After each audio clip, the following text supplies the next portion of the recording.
ունեմ, իմ անձնական խնդիրն է ցեղասպանությունը, որովհետև իմ տատիկի հայրը հենց ցեղասպանության վերապրածներից է, որ գնացել է Ամերիկա, հետո տեղափոխվել է Հայաստան, դրա մասին կա գրված իմ պատմվածքը Թուրին,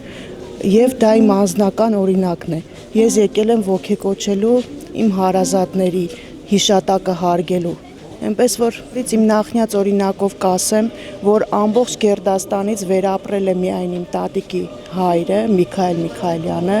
որը արտագաղթել է Ամերիկա, ապա 47 թվին ներգաղթ է տեղի ունեցել, եկել է Հայաստան,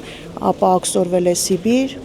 այդ ստալինյան բռնաճնշումների ժամանակ, եւ դա մեր անձնական հայ ազգի վիշտն է, մոռանալ մենք չենք կարող։